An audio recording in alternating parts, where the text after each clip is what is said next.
आप सबों को जय यीशु ख्रिस्त में। मेरे प्यारे माता पिताओं, भाइयों एवं बहनों, मैं बहुत दूर एक गांव में आया हुआ हूं। आप लोग देख रहे हैं यहाँ में कितना सुंदर वातावरण है। एक साधारण गांव है, बैकग्राउंड पहाड़ है जिसमें पूरा हरियाली वातावरण के बीच में मैं आया हुआ हूँ यहाँ में, और दिखने में बहुत खूबसूरत है। मैं अपने मिनिस्ट्री के लिए मैं आया हूँ यहाँ में, और सोचा कि मैं आप सबों के लिए इस सुंदर जगह में खड़ा होकर के प्रभु का वचन सुनाऊं। आप लोग देख रहे हैं यहाँ एक सुंदर एक गांव है, बस्ती है जिसमें हमारे लोग रहते हैं। और सुनिए, मैं आप लोगों को प्रभु का वचन को मैं दे रहा हूँ। मेरे लिए थोड़ा सा समय दीजिए आप लोग।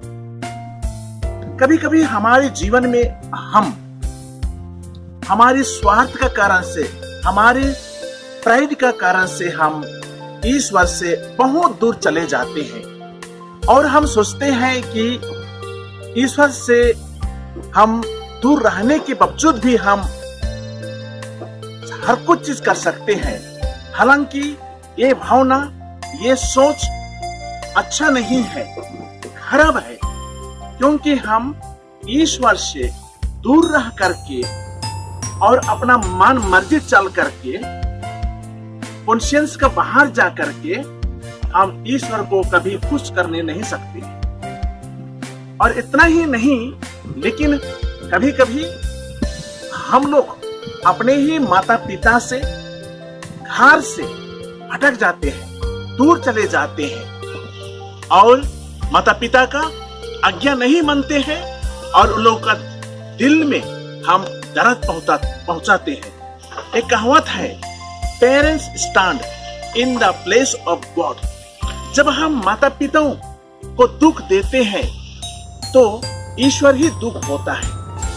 और जितना माता पिता लोग हम सबों के लिए परिश्रम करते हैं, काम करते हैं, और उन लोग को हम अगर दुख देते हैं तो माता पिता लोग बहुत नाखुश रहते हैं, और उन लोगों का जितना ब्लेसिंग हम सबों को पाना है, हम पा नहीं सकते हैं। मैं बाइबल का एक सुंदर दृष्टांत, पैराबल आप सबों को सुनाने चाहता हूं।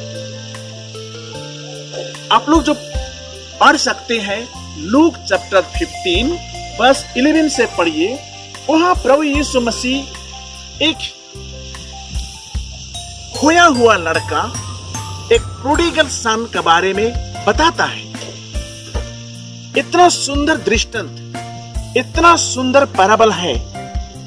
आप लोग पढ़िए, मन लगा करके पढ़िए अथवा सुनिए, और इस दृष्टांत से, इस पैराबल से हम क्या सीख सकते हैं। जैसा कि शुरुआत में मैं आप सबों को बताया कि हम ईश्वर से दूर रह करके, माता पिताओं के घर से दूर रह करके, हम कभी भी ईश्वर का ब्लेसिंग अथवा पेरेंट्स का ब्लेसिंग प्राप्त करने नहीं सकते हैं।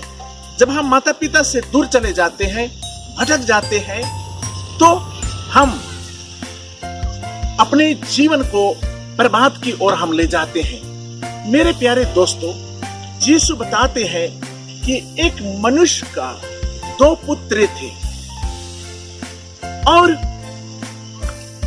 छोटे लड़का ने पिताजी को बोला, पिताजी, मेरा घर का संपत्ति मुझको जो मिलना है आप बांट दीजिए। और उसी के अनुसार पिताजी ने अपना धन संपत्ति दोनों लड़कों के लिए बांट दिया। थोड़े ही दिन होने के बाद में वो जो छोटा लड़का पूरा धन संपत्ति को इकट्ठा कर लिया और बहुत दूर देश चला गया। वो सोचता था कि पिताजी से दूर जाने के बाद अपने पास में बहुत संपत्ति है, रुपया पैसा है, वो हर कुछ चीज कर सकता है। लेकिन उसका हालत क्या हुआ, मैं आप लोगों को सुनाऊंगा। कि जब ये छोटा लड़का अपना धन संपत्ति को लेकर के बहुत दूर चला गया, और उस देश में वहां का लड़का लड़की लोग आया, बहुत जाने अनजाने लोग आया, और उसके साथ में आनंद मना रहे थे, खुशी मना रहे थे, क्योंकि उसका पास में बहुत रुपया पैसा था। और ऐसा ही बहुत दिन, महीना, साल रहने के बाद में उसके पास रुपया पैसा जो कुछ भी संपत्ति था बिल्कुल खत्म हो गया। खत्म जब हो गया तो उस समय में उसके साथी लोग जो उसके साथ में रहते थे, मौज मना रहे थे, आनंद मना रहे थे, उन लोग छोड़ दिए और अंतिम में वो लड़का अकेला ही रह गया। उस देश में कुछ नहीं रहा। अपना पेट भर्ती करने के लिए, भोजन पाने के लिए एक बहुत दूर गांव चला गया, एक देश चला गया और वहां का एक निवासी के पास में वो सिर झुका करके, घुटने टेक करके उससे अनुनय विनय किया। कहता है कि मेरे लिए कुछ काम दीजिए। एक राजा का बेटा एक अनजान जगह में, सुनसान जगह में जा करके वहां का एक निवासी को भिक्षा मांग रहा है, मेरे लिए कुछ साधारण काम दीजिए जिससे मैं खा करके मेरा पेट भर्ती कर सकूं। वास्तव में क्या था, वो राजा का एक अच्छा इंसान का बेटा था। घर में हर कुछ चीज उसके लिए मिलता था। उस घर का, उस देश का वो मालिक ने लड़का को बोला कि देखिए मेरा पास काम नहीं है, एक ही काम है, मेरा घर में बहुत सुअर है, आप सुअर को चराने ले लीजिए। और लड़का ऐसा ही उस घर में एक नौकर बन गया, एक मजदूर बन गया और सुअर के साथ में जगह जगह में जा करके वो खाने के लिए शुरू किया। अंतिम में देखता है कि वो कंगाल बन गया। एक बार भी खाना खाने के लिए उसका पास खाना नहीं है। तो जो फलियां सुअर खाती थी, उसी फलियां को, उसी खाना को उसको मजबूरी में सिर झुका करके खाने पड़ा। तब वो रियलाइज किया, उसका होश में आया और कहता है मेरा पिताजी का घर में जो मजदूर लोग हैं, जो नौकरी करते हैं, उन लोगों के लिए हर कुछ चीज मेरा पिताजी का घर में मिलता है। मैं तो उसका बेटा हूँ और मैं यहाँ में सुअर का साथ में मैं जी रहा हूँ, सुअर का खाना मैं खा रहा हूँ। नहीं, ये बहुत ज्यादा हो गया मेरे जीवन में। इसलिए वो लड़का तुरंत ही रियलाइज किया और उठ पड़ा और कहता है मैं घर में जा करके पिताजी से सिर झुकाऊंगा और बोलूंगा, पिताजी मैं स्वर्ग के विरुद्ध और आपके प्रति मैं पाप किया हूँ, मुझे आप एक नौकर की तरह व्यवहार कीजिए। और पिताजी ने लड़का को इंतजार कर रहा था कि कब मेरा बेटा आएगा मेरा घर वापस। उसी प्रकार हम देखते हैं एक दिन वो लड़का अपना गलती को महसूस किया और उठ करके घर वापस चला गया और पिताजी से मिला और कहता है, पिताजी मैं शर्मिंदा हूँ, मैं स्वर्ग के विरुद्ध और आपके प्रति मैं पाप किया हूँ, मुझे आप एक नौकर की तरह अपना घर में रखिए। मेरे प्यारे भाइयों एवं बहनों, तब क्या हो गया, लड़का वापस चला गया और पिताजी से माफी मांगा। मेरे प्यारे माता पिताओं, भाइयों बहनों, पिताजी ने उसका गलती को नहीं सुना। पिताजी को मालूम था कि लड़का पिताजी से वापस दूर जाने के बाद में उसका हालात बहुत खराब हो गया था। इसलिए पिताजी उसका बीमार को मालूम पड़ गया कि वो दूर में जाकर के उसका हालात खराब हो चुका था। इसलिए तुरंत ही लड़का को देख करके वो नौकरों से कहता है, आप लोग जल्दी कीजिए, सुंदर से सुंदर एक बछड़ा को मार दीजिए और हम लोग पार्टी करेंगे। उसका हाथ में रिंग लीजिए, माला पहनाइए इतना सुंदर दृष्टांत प्रभु यीशु मसीह हम सबों को लूक चैप्टर 15 वर्स 11 में दिया है। हम सबों को पढ़ना चाहिए और इसका शिक्षा हमको क्या मिल सकते हैं। कभी कभी हम इतना कठोर हो जाते हैं कि हम रिपेंट नहीं करते हैं, पछताव नहीं करते हैं, इतना प्राउड हो जाते हैं कि हम सिर झुकाने नहीं चाहते हैं। अगर हमारा गलती होता है तो हम सबों को अपना हृदय में विनम्रता होना है, हम्बल होना है और हम ईश्वर के पास में आना चाहिए, माफी मांगना चाहिए।